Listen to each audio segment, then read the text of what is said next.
played a video game in the last year, you've probably seen something like this. Vampires in Redfall floating aimlessly in the sky. Starfield. We just watched the first minute, but we just go through it again. It's not characters because I can actually see it. And Hogwarts Legacy wizards falling through the ground into nothingness. I think another reason why this shit happens too, by the way, is the fact that video games have so many more variables.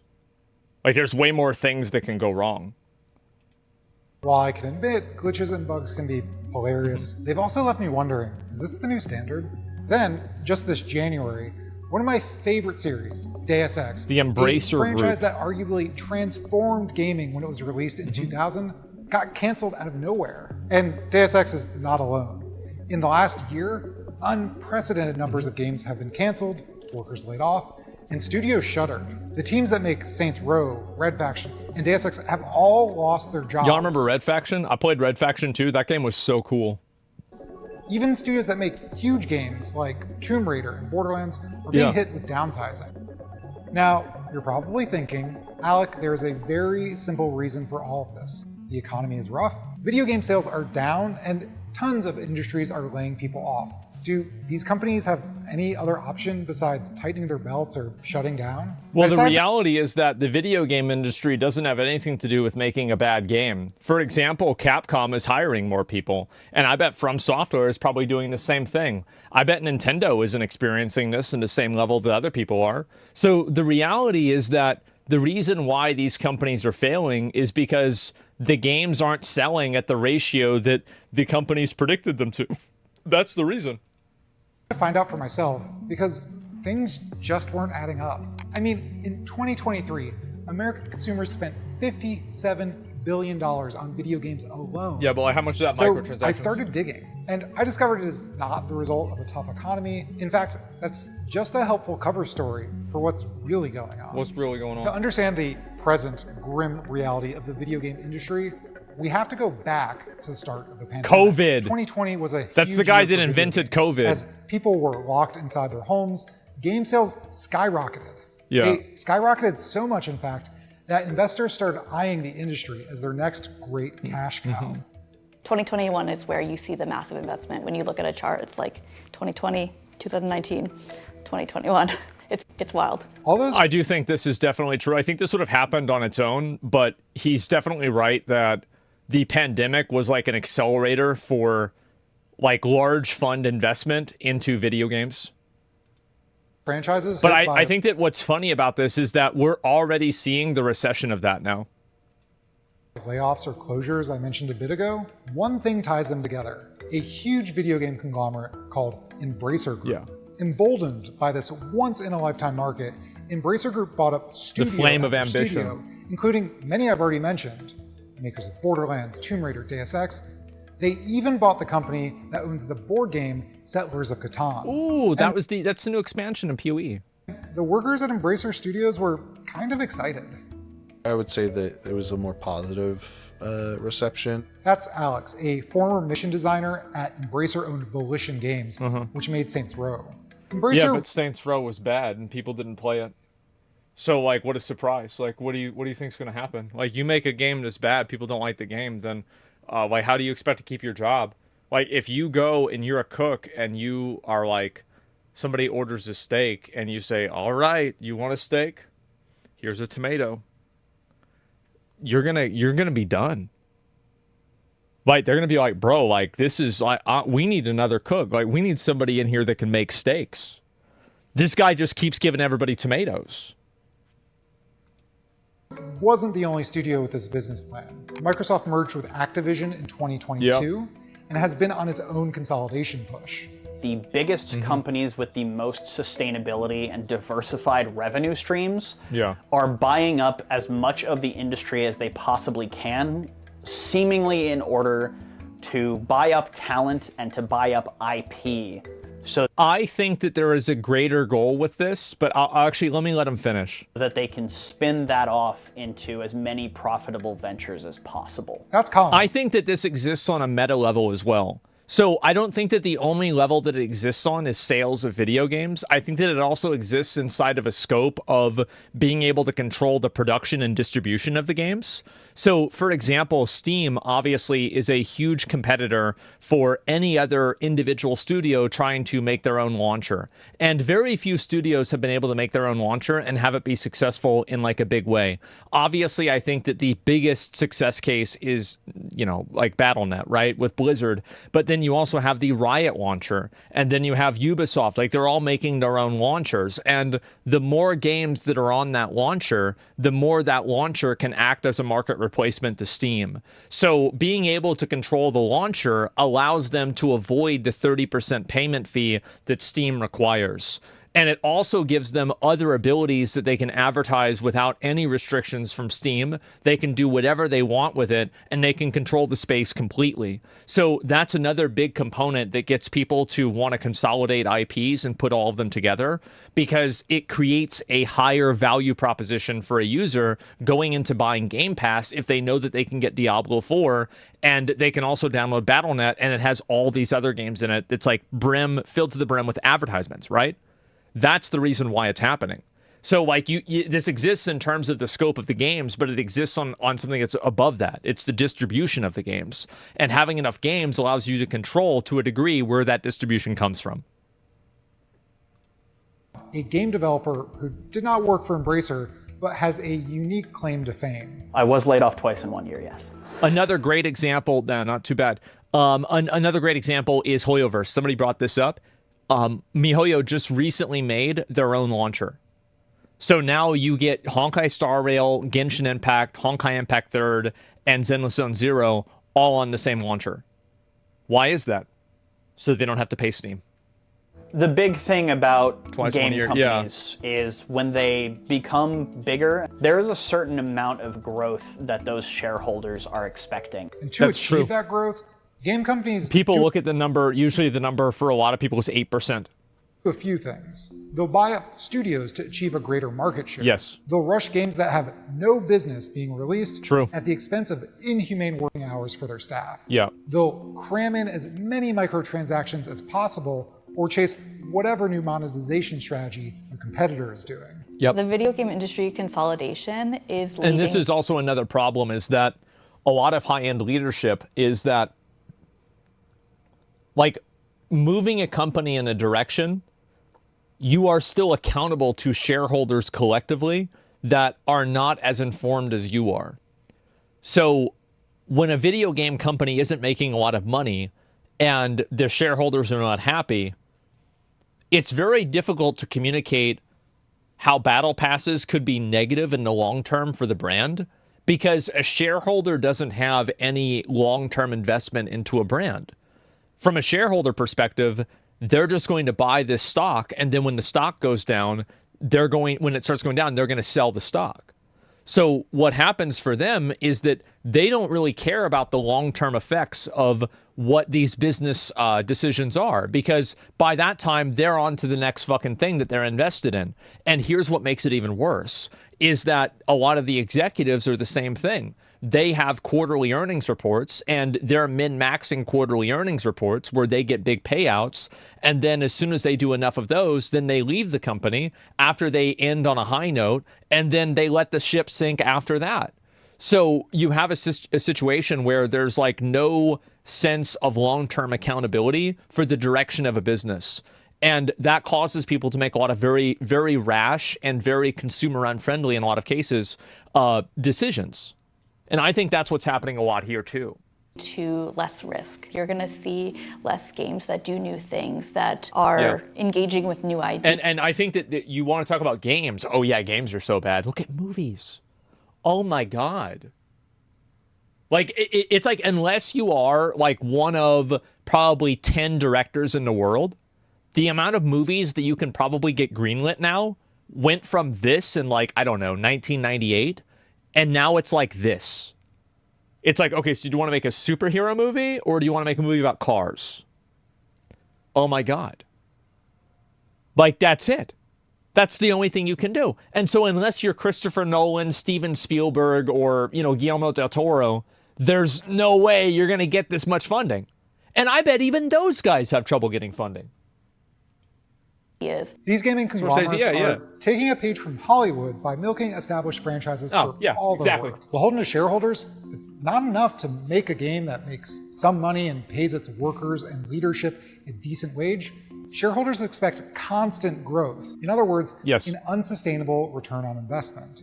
Things didn't start. Well, constant growth is guaranteed, assuming that the market stays the same because of inflation, right? Like naturally that would be the case. But the problem is that the growth, like if you're at 15%, people want you to go to 20. If you're at 20, they want you to go to 25. There is never enough. Start unraveling for Embracer. Everybody wants to invest in NVIDIA. Honestly, we didn't hear about the $2 billion deal until it fell through. Embracer is a publicly traded company, but one particular investment partner helped continue their industry consolidation. Embracer Group had a $1 billion investment from Savvy Games Group. Savvy Games Group, for the record, is a giant in the gaming space. They've bought huge stakes in EA, Take-Two Interactive, and spent over $4 billion alone to buy a mobile game company called Scopely. They're also... Yeah, I mean, I even thought about doing this myself, right? Like, I was thinking, like, maybe in, like, 20 years, 10 years or something like that, I could do investment capital for games. Because, like, I don't know a lot about it, right? But I know enough about it to know that it's, like, I think it actually, like, there's a lot of potential there. There's a tremendous amount of potential there. And I think that, obviously, like, what the fuck do I know, right? I've taken, I don't know, 5 finance classes in college. Like, there's guys that have... They have a master's in it, and they've been working in the field for 20 years. So, like, think about the way that they're seeing it, right? And so they are getting super, super heavy into video games. Like, you're seeing, like billion-dollar funds that are being put into gaming now, even now. Arm of the Public Investment Fund, the wealth fund for Saudi Oh, there he is. Yep.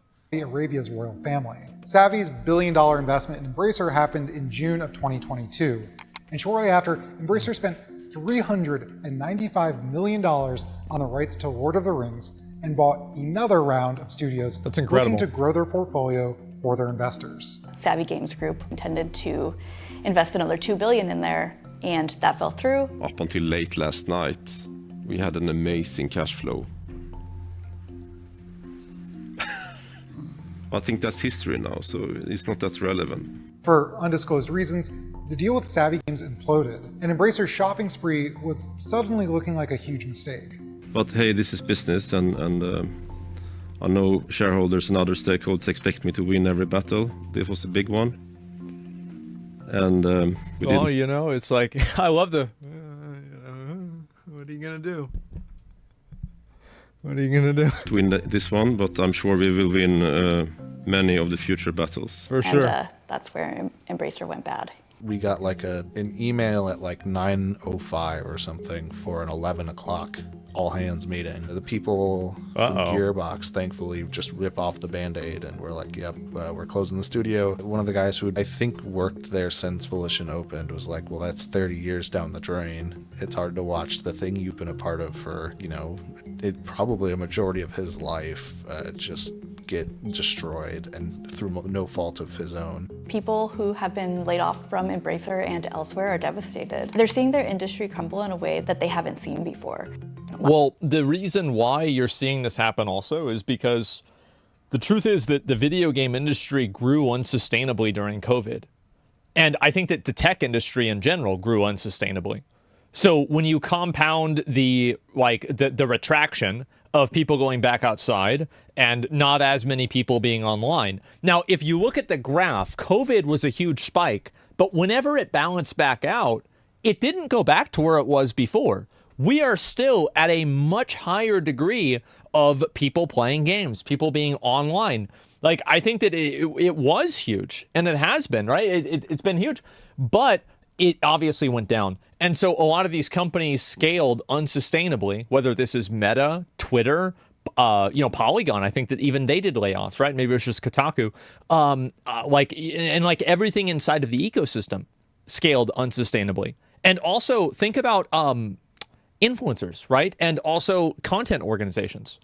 Like, think about like 100 Thieves, FaZe, a lot of these really big TSM, a lot of these really big esports teams also scaled unsustainably, and they had to drop like tons of people, like triple digits in some cases, numbers of people. So this is what's happened in a lot of cases, right?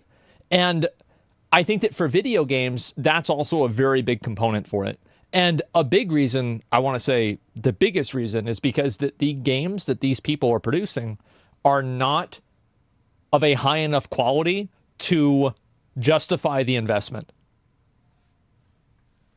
I would argue it is investors not knowing the market. Instead of focusing on making better games as well as a server radio, they thought they could just print money.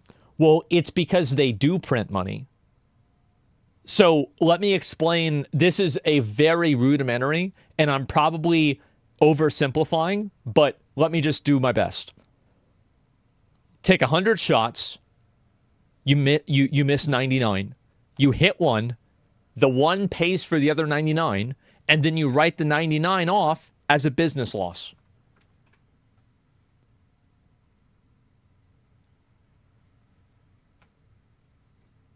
Clever use of game mechanics. Last year, there were a little bit over 10,000 layoffs in the video game industry, 5,000. And people bring up Trump. This actually is what Trump did. Trump lost it. That's why he didn't pay any taxes. He didn't pay any taxes because of something called a carryover loss.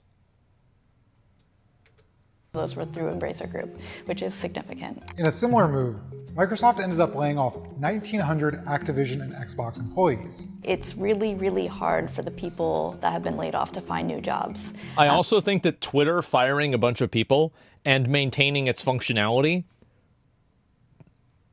a lot of people might shit on Elon Musk personally and publicly, but I bet there's probably a lot of CEOs and guys in leadership positions that saw that happen, and they were like, write that down. Yeah. They're in this pool now that, if we're counting last year, 20,000 people were laid off in total from last year to right now in a year and a half. People are unable to pay rent. They live in cities that they relocated to for these jobs, cities that are very, very expensive. They have families. That's a very good point. Yeah, people that get relocated and then they lose their job, that's horrible. Medical conditions. Yeah, it sucks. They're losing their health care. During the height of the pandemic, people like me, we used social distancing as an excuse to 100% Pokemon Snap or perfect our Animal Crossing island. Yeah, I'm still doing that. They may have even convinced a few friends to pick up a game for the first time in years. Of course that wouldn't last. I still have not completed Pokemon Snap, and my Steam library is overflowing with games I don't have time to play anymore. Yeah. Any executive who actually understands business knew this was a bubble and could see this happening. And I think I think that also a lot of these people, they know that it's a bubble and they don't care. So like if you look at it from an executive perspective, you hire on 1,000 people that you're not going to need, and then whenever you don't need them, you just fire them all. Easy. Done, right? So if you look at it from the way they see it, it makes perfect sense. So it only seems like a bad thing because you're not looking at it with the priorities that they are. In the most generous reading possible, receded more than they thought it would. But I don't think a single person who ramped up a ton of hiring during the pandemic thought that they wouldn't have to lay off a single person. Great point. He brings up a really great, totally, yep, absolutely. Whether you're angry about laid off workers, canceled games, or prematurely released games, Lars Wingefors, CEO of Embracer, laid out the logic behind it all. Our overruling principle. And I also want to say, too, one of the other big reasons why this happens is because there is a lot more awareness and visibility on bad games now.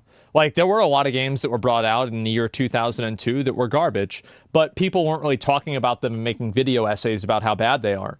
But now you have so much more focus and attention that's being put on these bad games, especially whenever they're made by a big company, that one bad game sounds like 10 bad games. To always maximize shareholder value in any given situation. All right, go back. Is to always maximize shareholder. Sorry. Laid out the logic behind it all. This is the guy. Our overruling principle is to always maximize shareholder value in any given situation. I think... And that's the problem, is that any given situation is contemporary, right? It's contemporary language where you're thinking about things in the direct relation that they have to what you are doing at this exact moment. But if you think about it in the long term, doing something could be an investment, but it's hard to communicate that idea to a shareholder group that's unhappy with their quarterly reports. So that's the problem, is that you have a situation where it's literally the blind leading the blind, but neither of them are really blind, but it's in their best interest to be. Like, the executives probably know what's going on to an extent, but they don't care. And the shareholders probably know what's going on to an extent, but they don't care either. It's literally what's happening. The goal of maximizing quarterly profits is really the death of any artistic industry. And that view on it where we have to absolutely maximize profit is the thing that is eating us alive right now. Yeah. One thing that kept coming up as I spoke to journalists and game developers is the question. Well, this will always be the case. People will always want to make more money. This will always happen. And you do see some companies that are investing long-term. Like, this is my opinion. I think that Microsoft's value has the potential to 5x in the next 5 to 10 years, maybe 15 years. Because I think that Microsoft has set up such an infrastructure and foundation that if they can nail any sort of cloud gaming to where it's actually accessible by a lot of people and nail other forms of like cloud computing and make it accessible to an average person, it's going to completely change everything, right? It will 5x, no shot. I would be surprised if it wasn't more, to be honest with you. Microsoft couldn't do that with Google. Microsoft could do what Google Stadia didn't. Yeah, exactly. Because we all know that in 100 years, we will probably all be cloud gaming, right? Like, I would pretty much, I would assume that. 100 years, we're cloud gaming. So it's not a matter of if, it's a matter of when. And I think that they have the most infrastructure to take the fullest advantage of it.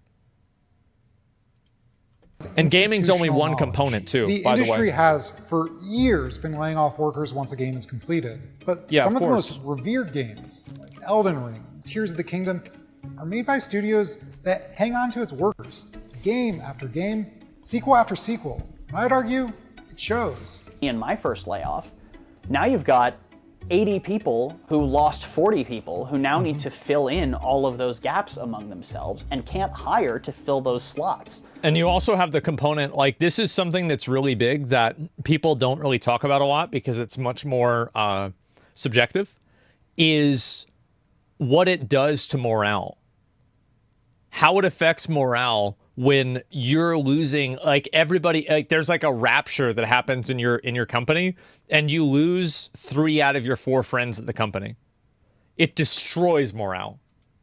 So and then the people that are left, you're stupid if you're not trying to apply somewhere else. Or severely cut scope. And even then, you might not have all the tools that you had previously because now you've got giant knowledge gaps amongst your team. With this recent round of layoffs being so severe, the problem won't just be that an experienced worker is gone from a specific studio. They might leave the industry altogether. Yeah. Imagine how many more buggy launches. The day before, oh God. Yeah, no, this is very true. I've heard that a lot of guys that, especially if they work in the space of like not just gaming as in like programming the way like a zombie works, but if they work in the network design of gaming or like administration of gaming, that jobs that are in the same sector for other companies pay way higher. Failed promises are going to start popping up in games in 2 years when half the experienced people are gone. Mm-hmm. Even when I was in college, people told me that the average time for people to spend in games was 5 years, and then people either burn out or find something different that doesn't crush them. Jesus. And so now, what impetus... Yeah, crunch is really bad. Crunch is like, it's like one of those euphemisms that people use for something that's bad. Well, crunch is whenever you have to work 90 hours a week. And then there's another one, sprint. Isn't that cute? It's a sprint. people have to stay when it was All already hands, risky, and now it's just even riskier. Because of consolidation and mass layoffs, gamers are going to see a decline in good, quality games. And maybe, pressed to find the little amount of investment that is out there, big studios will save money by crunching more projects, making more people work inhumane hours, and rushing more games that will inevitably get mocked mercilessly on the internet. Yeah. There is one check on this mad dash to appease shareholders: unions. In March, Sega of America employees were the first group of video game workers at Oh, this video is already a little bit outdated. The Sega did make their own union, but recently all of the Blizzard employees for the World of Warcraft team have unionized. And it seems like a lot of the people at Microsoft are trying to unionize as well. This just happened, I think, 1 or 2 days ago. So then this video is from a couple of weeks ago. So yeah, it's already started to happen. And you're seeing these companies, and by the way, I don't think it will really matter. And the other reason why they're trying to unionize, apparently, this is what they've said, is that they don't want to lose their job to some form of AI or something like that. And I think that a lot of people are worried about that. It's happening? No, it is. It is definitely happening. I personally think that it won't matter, and I don't think the unions will make that big of a difference. They will just stop a problem from happening quite as quickly. Major American company to win a union contract. They negotiated not just pay raises, but layoff protections. Workers at ZeniMax, makers of Fallout and the Elder Scrolls series, unionized in 2023. And while they're still at the bargaining table, they've already won concessions. Yeah, Bethesda unionized. I feel like it's a lot of different groups inside of the Microsoft umbrella that have tried to unionize. Over the use of AI. Unions aren't going to... Let me go back just so I can hear that. Makers of Fallout and the Elder Scrolls series unionized in 2023. And while they're still at the bargaining table, they've already won concessions over the use of AI. Unions aren't going to stop the layoffs tomorrow. No, they won't. But on an individual, like studio level, unions have helped people keep their jobs. Unionizing would... The problem is that unions can be bad. And a lot of people bring up good points that unions can be problematic in a number of different ways. But the issue is that right now, I think that if you think of it as a pendulum, I think the pendulum is way too far in the control of the companies and the leadership of the companies, and it's too asymmetrical. And I do think that you need unions to bring that back closer to the middle. Absolutely make for better games. For starters, right now, individuals have very little power, and whether or not you are actually replaceable, you're going to be seen as replaceable. To an executive, a game designer is a game designer. The amount of specialization involved between disciplines of design is not something that is understood at the corporate level. And in general, happier people, or at least people who are cared for and fulfilled in work their harder. basic needs, are going to be more effective. They have that in Pow World. So like I learned this from Pow World, is that if you have the pals that are sad, they don't work as fast. So you want to build them hot tubs, and that way they'll work at night. Their jobs, and a union is something that can absolutely help get people the basic dignity that they deserve in the workplace and in life. As for myself, I'll probably never see the resolution of the cliffhanger from the last Deus Ex. I think that somebody will do it. It's just that the Embracer Group feels like they can't make any money off of it. And they could be right. Also, I feel like this is what happened. Like, Saints Row came out, and it was a complete fucking failure. They look at where Deus Ex was at the time, and they think to themselves, let's not carry this to term. Let's just get an abortion. Like, that's probably what fucking happened. And I bet that if you had the same information that the leadership for that company had, I bet it probably would make more sense than it does to the public. Because if I think about it from their perspective, I totally get that. I can easily see how that would happen. Because some executive didn't like the way it looked on a spreadsheet and fired everyone working on it. No. And when it comes to workers like Colin and Alex... And also, I think that there is a degree where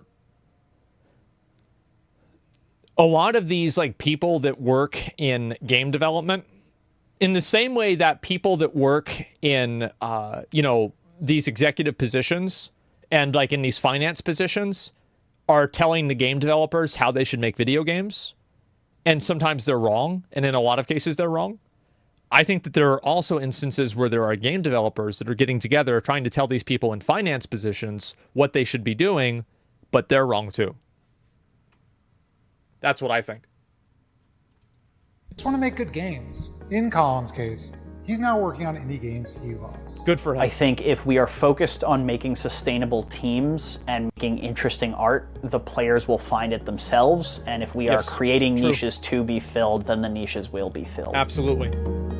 Abso-fucking-lutely. Yeah, this is a great point. I would love to keep reporting on the video game industry, but I need your help. If you have any experience in the video game industry and have a story to tell, send us a line at stories@perfectunion.us. That's stories@perfectunion.us. I'd love to read them. Thanks for watching. What a great video. And I agree with pretty much everything he said in the video. I do think that, like, if you had access to the back end and what the projections were, then I feel like a lot of these things would make more sense. And also, by the way, how do people make projections? So what they do is they have to bring in a donkey, and then they put a dartboard on the side of the donkey, and then they blindfold the secretary, and they have her throw darts at the dartboard. And they just put those numbers on the projections, and that's how they decide how much money they're going to make. So yeah, it's not necessarily a fucking science here. However, with a lot of the cases, I think that it makes sense that they were going to shut down these games, because it's very easy for us to say, oh, wow, it's so sad that they shut down this game. We didn't see the game. None of us saw the game. These guys saw the fucking game. So with something like Saints Row comes out, it's fucking awful. They see this game and they see, oh, I think people are going to say the same thing about this game. Let's fucking cancel it. And by the way, big companies do this too. Blizzard did this with StarCraft Ghost, and they also did it recently with the unannounced survival game that they decided to destroy.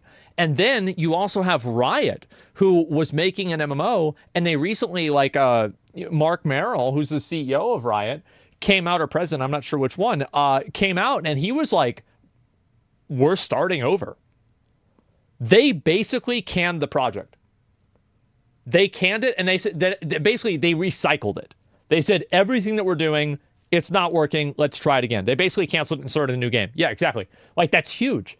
So big companies have the freedom to do that because they have all of these other games that exist in the ecosystem that can afford to prop up a loss, right? Which is one of the good things about being in a big company and having diversified assets. It's the same thing as having a stock portfolio or anything else. You want to diversify assets in basically anything that you do other than probably finding your girlfriend.